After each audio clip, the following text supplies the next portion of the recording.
Au programme, tout d'abord, l'histoire, donc l'ancien théâtre Place Verte, la Bobonnière. Pourquoi a-t-on construit un nouveau théâtre, le théâtre actuel? Des prises de vue avec quelques explications par rapport au décor. Une interview exclusive de Monsieur Joris, ancien directeur à l'IPW, l'Institut du patrimoine wallon, et également grand historien verviétois qui a rédigé plusieurs livres sur le patrimoine de Verviers. On abordera ensemble ce projet de rénovation qui est pour bientôt, donc plus de 30 millions d'euros, qui vise à rétablir le bâtiment dans l'état d'origine avec une extension moderne.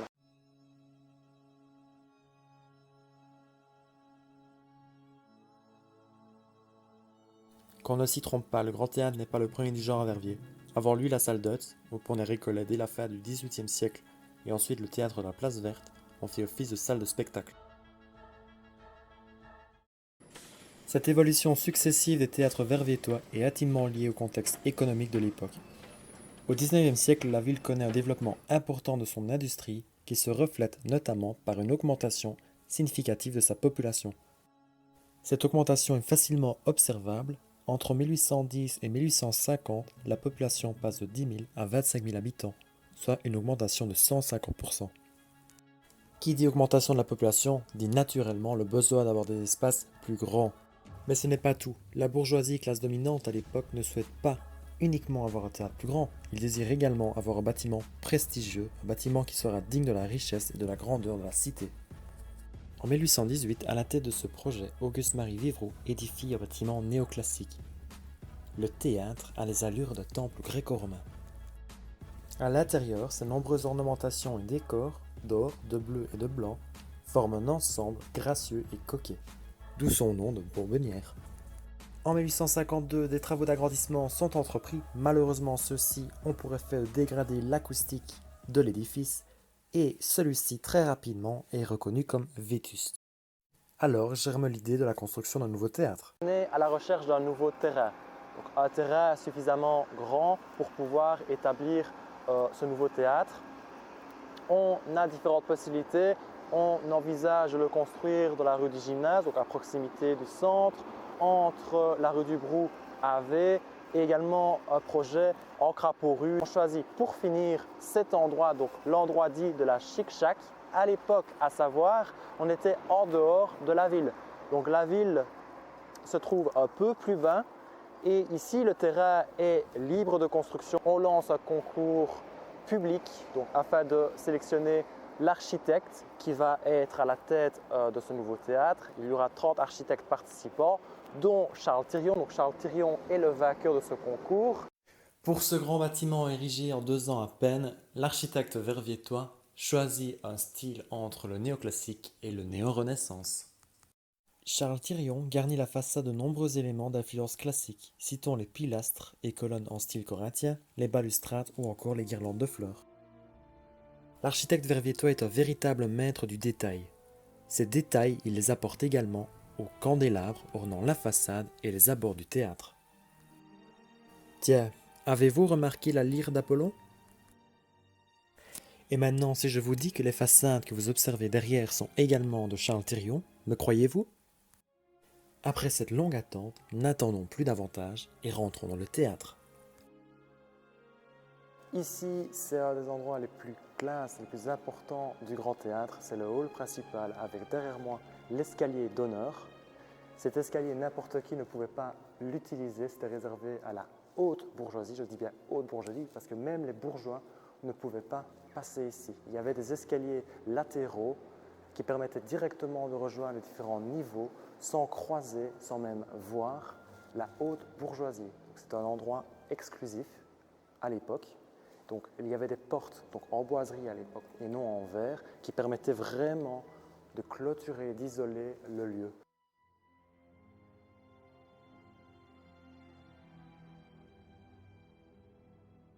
En parlant d'exclusivité, en voilà une autre, le foyer des loges. Cette élégante salle, décorée de dorures et de scènes mythologiques, n'était accessible qu'aux bourgeois, occupant le parterre, les loges ou les baignoires. Conçu comme un théâtre à l'italienne, le théâtre verviétois était organisé par niveau, 5 au total, chaque niveau avec ses spécificités, mais surtout un confort et des décors évoluants. Nous nous trouvons actuellement dans la partie la plus haute de la grande salle, dans la partie qu'on appelle le pigeonnier ou le paradis. Au niveau de l'acoustique, les sons montent, donc on a en principe la meilleure acoustique de la salle, mais par rapport à la scène, nous sommes éloignés, nous sommes vraiment très haut. Cet endroit n'offrait pas les meilleures vues, les meilleures places. Il y a effectivement peu de décors, le confort est moindre. Cet endroit était destiné à des classes moins aisées. Les bourgeois étaient au niveau du parterre. Donc le parterre, c'est le niveau 0, donc à même la scène. Et au premier niveau également, donc la haute bourgeoisie. Et plus on monte, moins il y a de confort, de décor, et moins les places seront chères. Donc c'est l'organisation du théâtre au XIXe siècle, donc une organisation par classe sociale. Donc celui qui a le plus d'argent aura naturellement donc la meilleure vue, le meilleur confort. Ici, donc tout au-dessus, on devait se contenter du minimum. Un peu plus bas, au premier balcon, les décors sont nettement plus travaillés. Ici, le velours rouge des sièges contraste avec la dorure des décors. C'est théoriquement ici qu'on aura la plus belle vue dans l'ensemble de la salle. Les sièges sont beaucoup plus confortables, ils sont rembourrés de mousse d'une belle couleur, donc rougeâtre. On voit donc juste derrière des petites cloisons, donc quelques sièges, des cloisons avec chaque fois une porte, c'est ce qu'on appelle les loges. C'était également réservé à la haute bourgeoisie, c'était des espaces privatisés, donc on pouvait en famille venir ici, être à l'écart du peuple.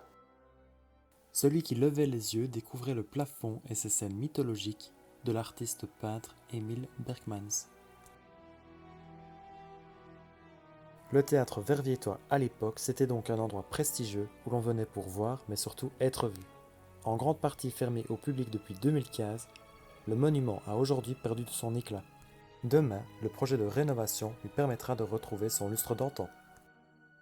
Ce projet de rénovation, ambitieux mais nécessaire, visera la rénovation des parties classées ainsi qu'à l'ajout d'une annexe moderne permettant au théâtre de retrouver une place de choix sur la scène artistique.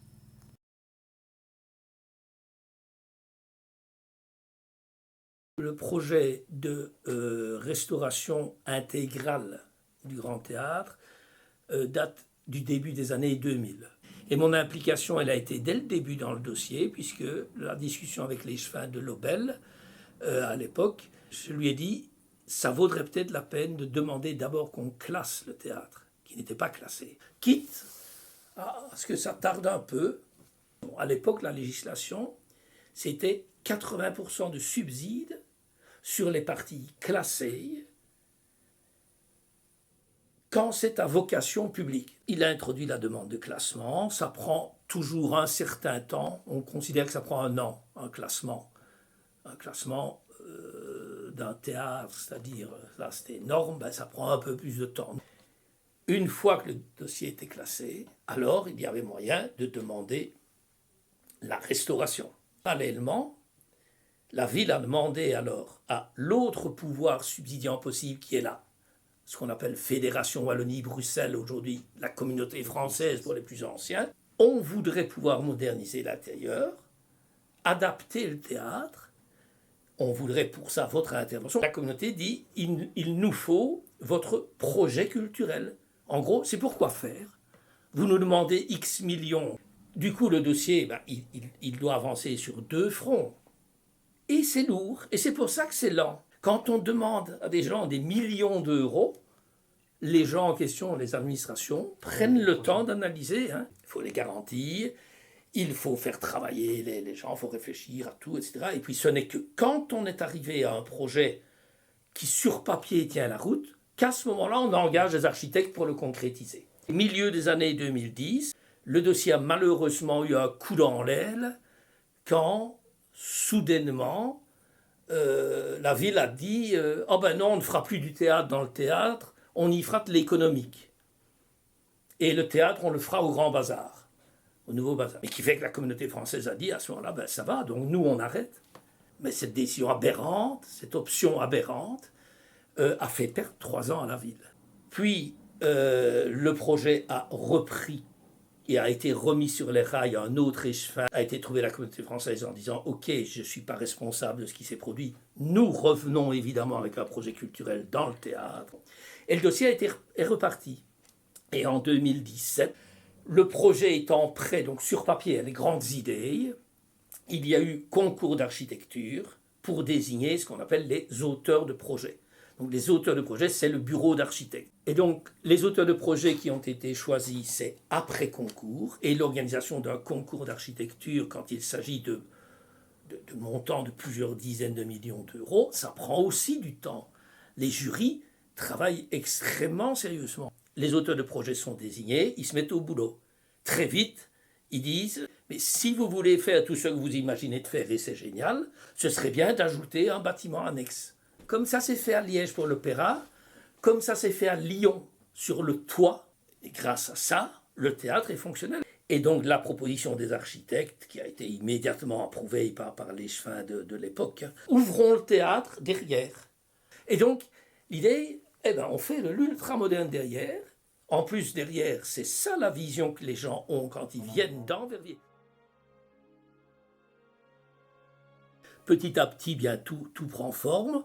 La préparation alors de la restauration du patrimoine, c'est un processus qui s'appelle le certificat de patrimoine. Et l'idée du certificat de patrimoine, c'est on règle tout avant. Avant de demander le permis, on règle tous les problèmes. On obtient le certificat de patrimoine, c'est ce que l'échevin de la culture a obtenu ici fin 2020. Et sur base de ça, les architectes traduisent tout le travail en plan définitif, et ces plans définitifs, on les envoie à l'administration de l'urbanisme pour avoir un permis de travaux. Et une fois le permis obtenu, et ça c'est dans les mois qui viennent, ici c'est ce printemps, voilà le printemps où c'était été, le permis va arriver. Et une fois qu'on a le permis, c'est comme si vous construisiez une maison, hein. Quand vous avez le permis, vous pouvez commander les travaux. Donc on ne peut pas reprocher à la ville « Tiens, vous n'avez pas encore commandé les travaux ». Non, j'attends d'avoir un permis. « Oui, mais vous êtes sûr de l'avoir ». Oui. Et si le dossier brûlait, c'est tout, il faut attendre. C'est réaliste, c'est la logique. J'ai le permis, je lance les marchés de travaux que les architectes auront déjà préparés. Et donc, les offres alors parviendront à la ville dans la seconde moitié de l'année ici. Il y a une analyse des offres, on décortique tout, hein, il faut la qualité des offres, le prix des offres, etc. Une fois que le marché est attribué, vous allez me dire, ça va, les travaux commencent. Maintenant, il y a encore une rouette, qui est le standstill. En fait, c'est un délai d'attente. Une fois qu'on a attribué le marché, on écrit à tous ceux qui ne l'ont pas eu pour leur dire, vous savez, on l'a attribué à celui-là. Si vous voulez faire un recours, parce qu'on s'est peut-être trompé, vous pouvez. Et donc, c'est comme ça que ça va nous amener à la fin de l'année pour le démarrage du chantier. On dira, oui, donc on est fin 2021 pour un machin qui a été entamé en 2000. Je rappelle, une procédure de classement, ça a pris un fameux temps. Un blocage du dossier par remise en cause, ça a fait perdre 2-3 ans. Et puis des procédures qui sont longues. Et donc on est parti pour 3 ou 4 années de chantier, logiquement bien coordonné par un très bon bureau d'architectes. Réellement, tous les atouts sont là pour que ça se passe sans encombre.